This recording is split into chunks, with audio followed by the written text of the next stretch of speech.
perjalanan, apabila engkau berbaring, dan apabila engkau bangun, engkau harus menuliskannya pada tiang pintu rumahmu dan pada pintu gerbangmu, supaya panjang umurmu dan umur anak-anakmu di tanah yang dijanjikan Tuhan dengan sumpah kepada nenek moyangmu, untuk memberikannya kepada mereka selama ada langit di atas bumi. Amin. Terima kasih, silakan duduk kembali. Para kekasih, ada ayat-ayat yang aneh, tetapi ini cara mendidik. Orang-orang Israel dikasih perintah oleh Tuhan mendidik anaknya tidak dengan tangan besi, tetapi dengan Roh Kudus, dengan firman. Ini luar biasa, saudara. Itu sebab Tuhan memberkati rumah-rumah tangga mereka dan masa depan generasi muda mereka, generasi mendatang mereka. Saudara, coba satu contoh, ayat 19.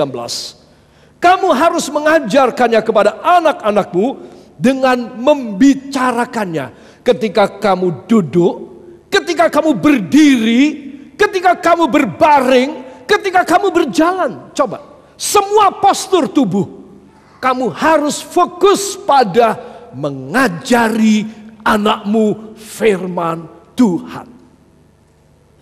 Saudara bilang, pastor ini sudah kuno, ini sudah tidak lagi, Pak Gembala, ini sudah tidak cocok lagi. Saya sekarang mengajarinya dengan Simpoa, saya mengajarinya dengan Sakamoto, saya mengajarinya dengan ilmu-ilmu yang lain. Saya tidak tahu, ada begitu banyak, dari Korea ada, dari Jepang ada. Saudara, ilmu-ilmu nalar. Saya mengajari mereka, saya leskan, saya investasi buat anak saya luar biasa, pendidikan mereka, ekstrakurikuler mereka, les mereka, kursus mereka. Saudara, itu bagus 10%, 90%. Kalau anak saudara, dia kau ajari firman, ajari berdoa, ajari berbakti, engkau memberikan investasi. Saudara, sehingga saudara menjadi orang tua yang menginvestasikan nilai rohani kepada anak saudara. Saudara, golden commandment, perintah emas adalah supaya orang tua mengajari. Kamu harus mengajarkannya kepada anak-anakmu dengan membicarakannya. Oh Tuhan, engkau lihat hamba sudah melakukan firman. Dan hamba percaya, I surrender the rest, Father, to your hand, your will and your plan. I have already done whatever I must do in my life, as you command me to do. Saya sudah melakukan apa yang engkau inginkan, Tuhan. Hamba mengajar, membicarakan, mengajari anak-anak perkara rohani. Nomor satu perkara rohani. Hamba percaya, selebihnya mereka luar biasa. Para kekasih, saya beritahu kepada Anda, didiklah anak saudara di dalam ketakutan kepada Tuhan. Itu nomor satu. Jangan yang seperti, anak saya harus saya atur, harus saya akomodasikan, harus saya fasilitasi seperti anak orang kaya. Cara pikiran orang tua yang salah, yang bodoh. Fasilitasi anakmu seperti pikiran Tuhan, supaya dia dikembangkan, dibikin cerdas, diberkati keberuntungan, hokinya besar. Itu kalau orang tua baik, bukan orang tua yang menjerumuskan anaknya. Semakin dari sejak kecil, semakin banyak tipu daya, semakin banyak trik, semakin banyak kata-kata sia-sia, caci maki dari film, masuk semua pada dia. Bagaimana cara orang mencium? Coba anak-anak zaman sekarang, udah cium-ciuman terus saja. Betul apa tidak? Masih kecil-kecil, masih pakai pampers, sudah cium-ciuman terus. Asal ada lawan jenisnya, tobrok langsung. Kayak magnet utara dan selatan tuh, jelek langsung begitu. Hebat sekali. Para kekasih, itu salah orang tuanya. Orang tuanya sudah rusak, makanya anaknya rusak. Besok besarnya kayak apa? Wah, Anda lebih tahu dari saya deh. Itu sebab seorang tua, dia harus menginvestasikan pendidikan rohani. Itu nomor satu. Itu pun anak kita masih bisa lolos dalam dosa dan lain sebagainya. Apalagi kalau tidak. Itu sebab anak-anak Tuhan perhatikan. Kita harus mempunyai ini menjadi kerajaan Allah dan kebenarannya. Ini hartaku. Di mana ada harta yang baik ini, hatiku di situ. Aku selalu aman dan tenang. Amin. Ketika anak saudara membutuhkan uang, membutuhkan kesembuhan, karena tiba-tiba dia mengidap sesuatu penyakit. Oh saudara, engkau sebagai orang tua tidak ketika khawatir dan ketakutan. Engkau berkata, Tuhan, hamba mendidiknya sesuai firman. Sekarang dia mengalami ini, Tuhan.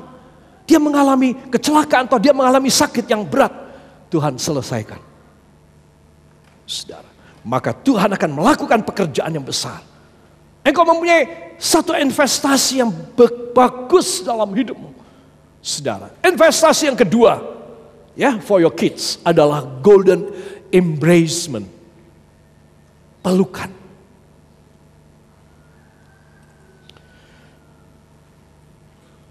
Berapa kali seorang anak di rumah saudara, hai ayah dan ibu, Anda peluk.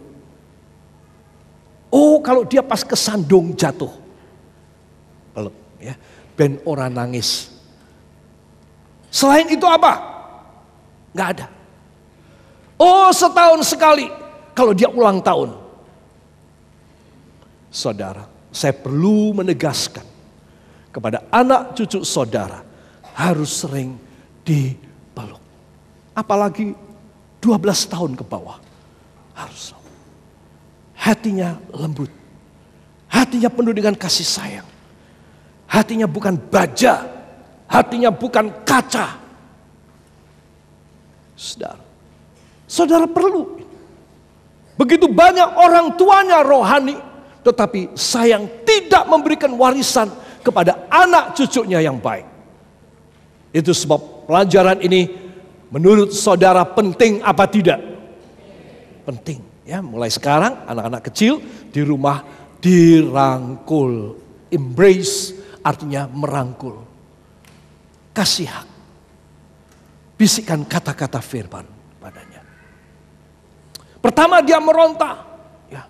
Dia bilang, aneh, mama ini ada apa begini? Ya, papa kecut. Tidak apa-apa, ya. Kasih parfum dulu sebelum merangkul dia. Para kekasih, anak perlu. Kalau tidak, dia menjadi orang tua yang sangat jelek. Karena masa kecilnya, dia jarang di-embrace. Jarang dirangkul. Kecuali sakit. Kalau seorang tua, dia betul-betul bisa mendidik anaknya. Ini kata firman.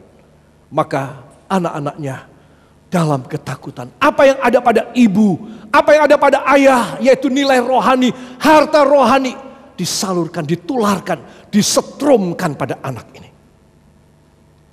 Anak ini ada pada satu kehangatan dari orang tua yang rohani. Kemudian setelah dia membisikkan kata-kata rohani, diajak berdoa. Coba, anak saudara akan meneteskan paling tidak 2 tetes air mata dalam pelukan saudara. Kenapa? Dia merasa aneh. Dia merasa lain dari yang lain. Aku sedang diapain ini? Dia sedang merasa sesuatu yang istimewa. Itu sebab ayah dan ibu, please, engkau membuat investasi yang baik. Berhenti mencaci maki, kata-kata yang kasar, perintah-perintah yang tidak baik. Berhenti. Sekarang saudara, orang tua akan cepat mati. Anak relatif lebih panjang umur. Itu sebab orang tua harus melakukan firman Tuhan. Bukan untuk dirinya sendiri saja. Sekarang hari ini saya mengajar saudara. Saya menggunakan waktu setengah jam untuk ini. Supaya saudara memberikan, menularkan nilai rohani kepada keturunan saudara. Supaya dengan demikian mereka mewarisi perjanjian-perjanjian Allah. Apa yang engkau belum sempat menerima di umur hidupmu, para kekasih, para orang tua, Bapa tetap menyimpannya untuk anak keturunanmu. Para kekasih, saya akan tutup dengan satu hal yang penting. Hal yang kedua, keinginan kaya. Saya berharap supaya kita menyerahkan soal keuangan. Banyak kali orang tua atau anak-anak muda, ya sekarang kita membaca di koran, berita di televisi, ya saudara, bagaimana anak-anak muda mencari uangnya. Anak-anak remaja, anak-anak SD, anak SMP, sudah hidup dalam pergaulan yang free sex. Demi mendapatkan gadget idamannya, uang, pakaian, aksesoris idamannya. Hanya ingin kaya. Saudara tidak mempunyai cara yang rohani untuk menjadi kaya, engkau pasti akan terjebak. Itu sebab anak-anak Tuhan, semua katakan, angkat tangan saudara. Tuhan Yesus, saat ini engkau tahu isi hati hamba, kebutuhan-kebutuhan hamba.